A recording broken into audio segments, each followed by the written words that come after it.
Hello students, today we will be talking about a lesson in social psychology which is rumours and propaganda. The main objectives in this lesson are to understand the concept of rumour, definition and meaning of rumour, characteristics of rumour, psychological factors in rumour spreading and its management, the concept of propaganda, meaning and definition of propaganda, need for propaganda, types and techniques of propaganda. When information spreads without verification of facts, it is known as a rumour. Rumour usually spreads when people are uncertain or anxious about a situation. It spreads quickly through social media. The false information affects people involved in it. Importance of the topic and ambiguity nature of the topic are important characteristics of a rumour. Psychological factors such as ego satisfaction, preconceived ideas and attitudes, attention seeking and emotional component lead to quick spreading of rumours. Rumours in a small group can be managed by developing strong communication system and by interacting face to face with the group members. Propaganda is a technique that controls the attitude of the people.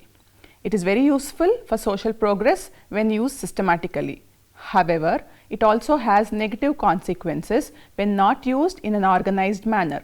Right kind of propaganda can help to educate people about various social problems.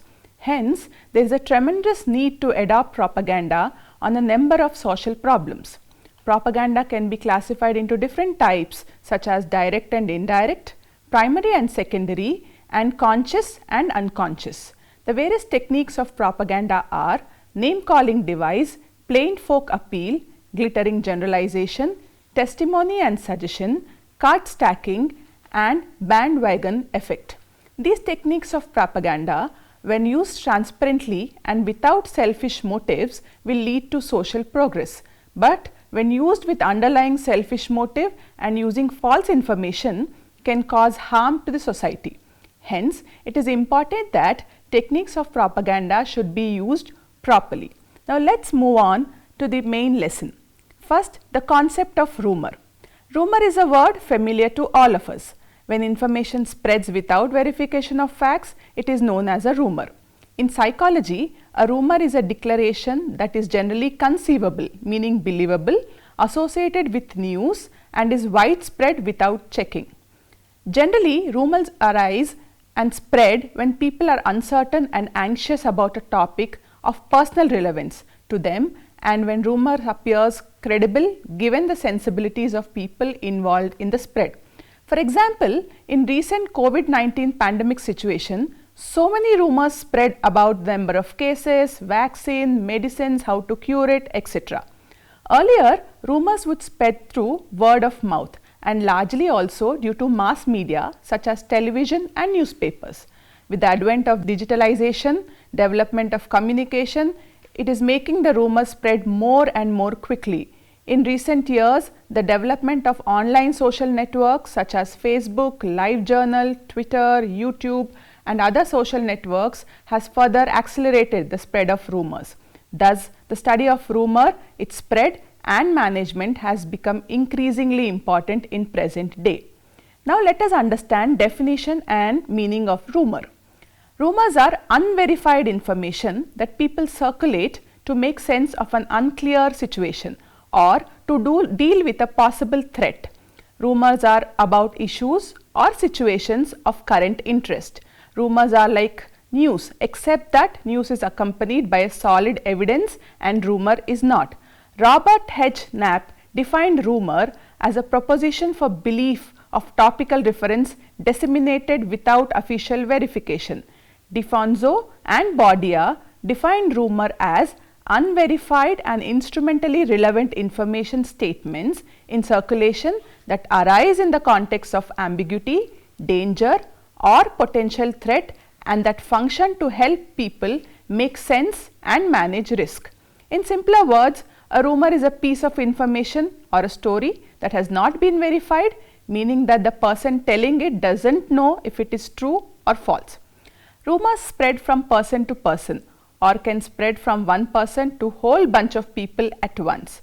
They can slightly change each time they are told, so they get more exaggerated over time. Rumors start from simple facts, and as they spread, they become elaborated into stories of great emotional significance. Most people who spread rumors don't care if the story is true or not, and don't bother to check it out. It might be true, partially and partially made up, or it might be totally made up. Unless somebody can definitely say that a story is real or fake, it will stay as a rumor. Then next is characteristics of rumors. The characteristics of rumors explain why rumors spread rapidly. It has been found that rumors spread rapidly in time of crisis. For example, when there is a threat of war, many rumors break out. Sometimes these rumors may be deliberately made to create crisis and social unrest. According to Allport and Postman, rumor has two characteristics, namely its importance and its ambiguity. Importance of the topic about which the rumor starts has a vital role in its spread. Rumors are not spread about trivial matters. People just listen to trivial matters and will be indifferent to it. On the other hand, if the information is about someone important or about something important event, it leads to curiosity and anxiety. This makes the rumor spread faster. For example, if the rumor is about the wedding of a film star, it will arouse curiosity and excitement amongst the fans. Similarly, if the rumor is about important aspects such as a war in the country, it will lead to anxiety. In both cases, people tend to communicate information to other people quickly. The second important characteristic of rumor is that the whole situation is vague and ambiguous. Rumors will not spread if people have factual information in which they have complete confidence. For example, reputed newspapers try to publish only facts as they are held responsible, and hence spread of rumors through newspapers is less. Whereas rumors spread faster through social media, as individuals using them often are not accountable to anyone. Rumors feed on ignorance and lack of information. This becomes more acute when people are troubled by situation of crisis and social unrest. They tend to fill the gaps in their knowledge with fancied explanations that lead to widespread circulation of rumors. Next, we will talk about psychological factors in rumor spreading. The first one is ego satisfaction. People are very happy when they find that the so-called big men are just as foolish and as weak as they themselves are. Rumor is a special kind of suggestion.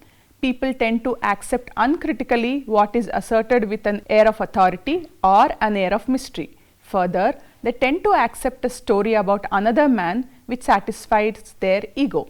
The next one is preconceived ideas and attitudes. This is another psychological factor which favors the spread of rumors. It is preconceived ideas and attitudes of people. People like stories which fit in with their prevailing dispositions and attitudes. For example, a very religious person will accept the rumor about another religion quickly. The next one is attention seeking. People tend to spread rumors to gain attention or publicity.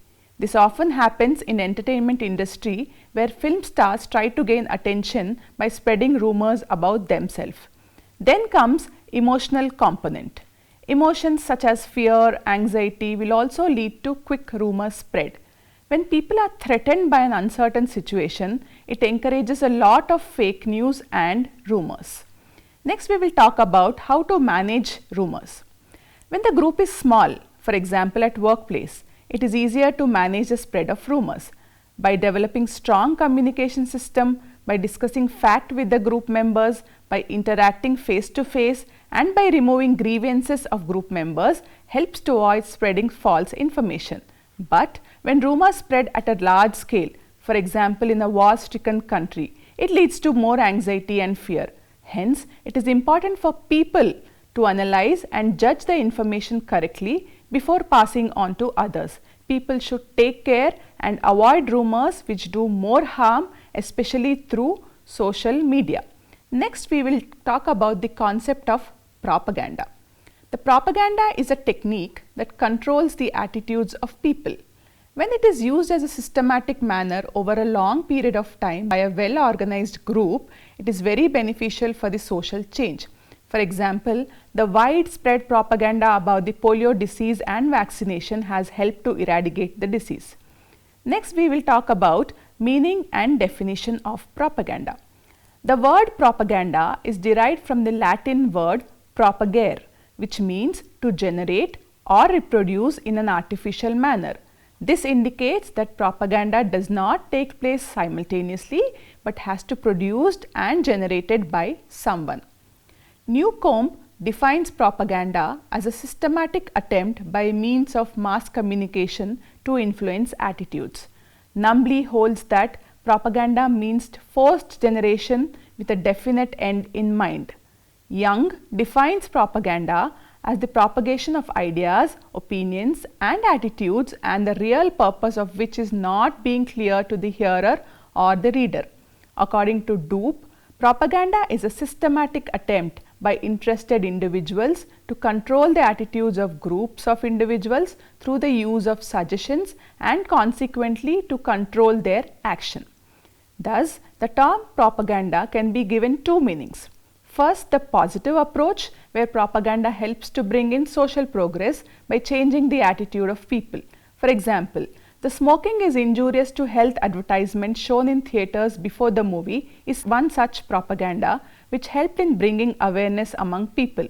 On the other hand, there is an adverse view regarding propaganda as an attempt to control behavior of individuals by misleading them, so that propaganda is looked upon as a means of spread falsehood. For example, at the time of election, the different political parties try not only to change the attitude but also to control action of people using propaganda. Some of these may be baseless and misleading.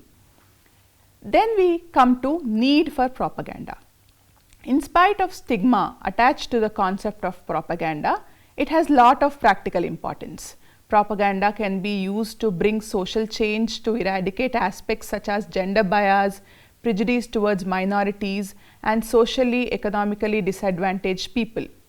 Right kind of propaganda can help to educate people about certain diseases like cancer, AIDS, etc. It can also bring awareness of aspects such as road safety, child abuse, domestic violence and other social problems. Therefore, Accident Prevention Weeks, International Women's Day, 5K or 2K runs are observed, where people go on procession on roads with placards, banners and posters to draw attention of people.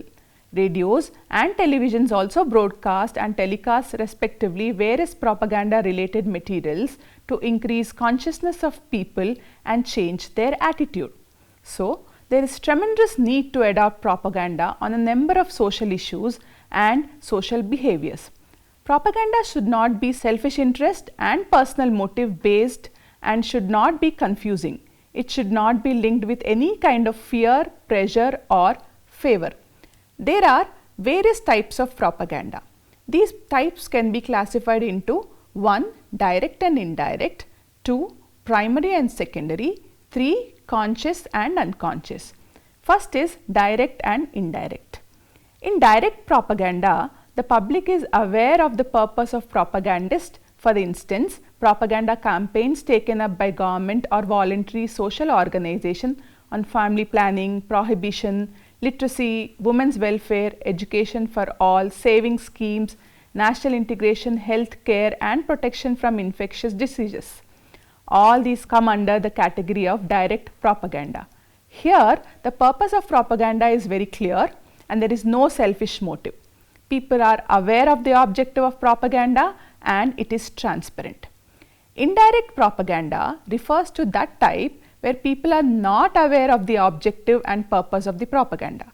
It is concealed. The propagandists in this technique try to change the views, ideas, beliefs and attitudes of people in a very tactful and subtle manner as per their desire. For example, the national sentiments of patriotism are aroused among the fellow countrymen by national leaders during wartime for national integration. The purpose behind such propaganda is to persuade more and more people to join the army to save the country through the arousal of patriotism. Then comes primary and secondary propaganda. The propagandist tries to investigate and excite the attitudes and prejudices that already exist through primary propaganda. For example, the tension between the Hindu and Muslim, the upper caste and the lower caste continues from past into present. In secondary propaganda, however, no previous attitude, belief, prejudice or mental set is present. Through secondary propaganda, new tendencies and thoughts are set in the minds of people. Then comes conscious and unconscious propaganda. Conscious propaganda is done purposefully and with some intention, like propaganda made for a particular political party at the time of election. But in unconscious propaganda, the propagandist has no intention to propagate something. It appears accidentally and unknowingly. For instance, people like a particular political party and talk about it all the time. Here they have no intention to propagate but does it unintentionally. Then we move on to techniques of propaganda. In 1937, Clyde Miller started an Institute of Propaganda Analysis in New York. It was established before the last World War as a non-profit corporation for scientific research in methods used by the propagandist in influencing public opinion. The purpose of this organization was to make the public immune from propaganda and make them think and behave more rationally. The Institute of Propaganda Analysis focused on some methods of techniques used in propaganda. The techniques of propaganda widely used are discussed here. First is name calling device. Clyde has observed that propagandists, by scolding the opponent or telling ugly things against the rival, diminishes the strength of the rival party or the opponent.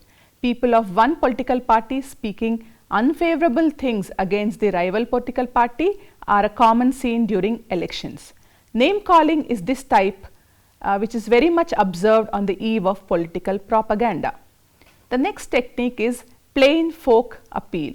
Some people who generally keep themselves aloof from the public take part in large number of public activities at the time of elections. Their participation is meant to touch the sentiments of the public. By creating a healthy atmosphere and cordial relation between the public and a propagandist, they make themselves appear as ordinary people. Like for example, eating midday meal or lunch along with children in remote rural school, or eating dal chapati with poor folk sitting on the floor. It is a tactics to appeal the common folk and reach nearer to their heart. Then comes the third one, glittering generalization. Certain slogans, high sounding attractive words are used by the propagandist to touch the mind of the audience and carry it with them. For example, slogans during the protests to save environment are "the solution is less pollution" or "conserve what our children deserve." With the help of these slogans, people are made aware of importance of the environment. But on the other hand, there are some slogans which are mere generalizations. Though they are catchy at the outset, actually these slogans are superficial and meant only to create a conflicting situation. For instance, one beverage's advertisement slogan is "It's not for women." Another slogan, "What brown can do." This triggers racism. Next comes another technique, testimony or suggestion. These techniques make use of prestige suggestion so that people who are not very critical are influenced by this type of propaganda.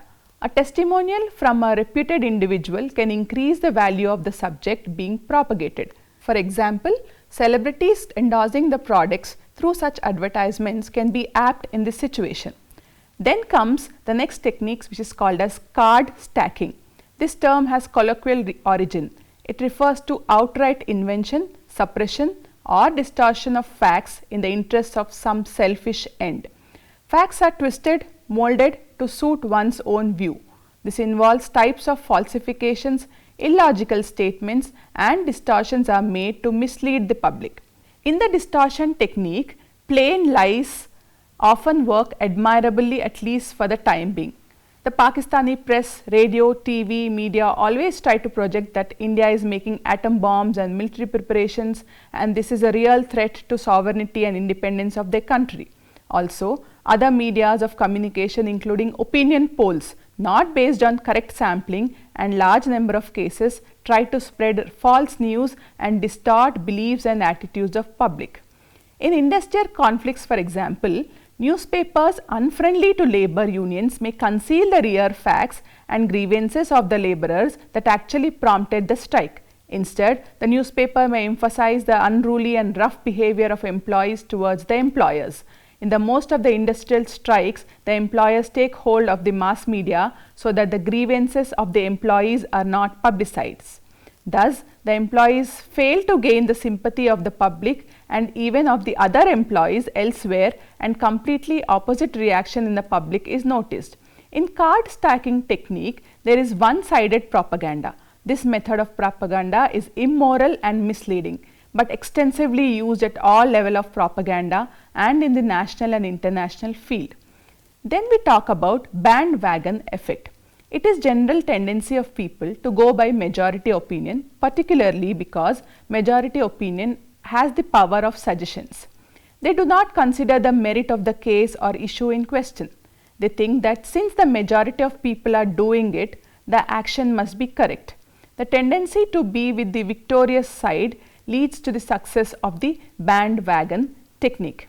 It is well known that few people like to be with the minority unless that is supposed to be an important way to make for a social cause or for maintaining the culture. Findings of a number of studies support the bandwagon technique as an effective method of propaganda. The view that most people change their opinion and attitude in the direction of what they believe to be majority sentiment rather than in the direction of the expert judgment is found to be correct. Thus, a person should be very clear in looking upon propaganda as a technique which could be used for good of the individuals and the group as a whole, or to mislead and exploit the individuals and the group as a whole. So, the fault here is not with the techniques of propaganda, but with the way in which certain individuals or group of individuals use these techniques for their own ends and not for the social progress. Now, let us talk about a case study which helps us to understand how rumors can affect the individuals. Now, this case study is about Twitter account hack of Associated Press. On 23rd April 2013 Tuesday at 1:07 p.m., a Twitter post on official account of Associated Press with more than 2 million followers, one of the most influential American news agencies, reporting 2 explosions at White House allegedly causing President Barack Obama injured, shook up the world. Within a few minutes, the original tweet, breaking, 2 explosions in the White House and Barack Obama is injured, generated thousands of retweets with numerous uncontrolled variants and reaching millions across the world. When the other agencies verified this news, it was found that news of attack was fake and AP Twitter account had been hacked. The diffusion of the fake news of a terror attack panicked the Americans and people across the globe. Just after 1 minute at 1:08 p.m., the Dow Jones had a short-lived nosedive. The market dropped close to 150 points before it stabilized at 1:10 p.m. when news of AP account hacked began to spread. As a direct outcome, the Dow Jones plunging 147 points within 3 minutes, one of the notable drops in the points of its history. Just after the confirmation of Twitter hack of AP, the stock market recovered. However, by that time, the panic of the terrorist attack wiped away $136 billion in the equity market value. Nearly an hour later, a group of hackers identifying themselves as Syrian Electronic Army took the responsibility for the cyber attack in the support of Syrian President Bashar al-Assad. This incident, diffusing fake news across over cyberspace, creating panic and huge financial loss in real world, made the world to ponder upon the enormous damage caused by cyber propaganda. It raised concern world over on the possible new form of cyber attack with fake news, leveraging social media to generate mass hysteria and huge financial loss. The Twitter account hack of Associated Press left the world with the eyes wide open concerning the possible risk of security of social media resulting from identity theft. The event introduced the world to the potentially dangerous power and abuse of social media for damaging the real world, especially on the financial institutions and markets. Today we have spoken about a lesson on rumors and propaganda, which is part of social psychology. Rumor is a word which we all are familiar with. We all hear so many rumors every day. Today we have seen the definition and meaning of rumors, how rumors is spread, especially quickly and rapidly through social media, How it can be managed? Generally, rumors are managed easily when the group is small, but when the group is large and the rumors are large scale, like it is on the whole country, it becomes important for all of us to judge which is correct and which is wrong, and only pass on information which is useful for others. Nowadays, we are seeing so much of information which is more harmful than doing a good job. Then we spoke about propaganda. Propaganda is two ways. It can be positive if it is used properly in a systematic and organized manner. It can also bring about lot of negative consequences when it is used for selfish motives. Therefore, it is important that propaganda should be used properly and in an organized manner. There is evidence, and we have seen that propaganda has been used to bring about so much of social change and brought about awareness about many social problems in our country. For example, eradication of polio, awareness about AIDS disease was brought about by organized and systematic propaganda by government. It is also seen that during elections, political parties use these strategies of propaganda for their selfish motives to control the attitudes of the people. Therefore, again, it is important for people themselves to understand what is propaganda and whether it is used for the benefit of the society.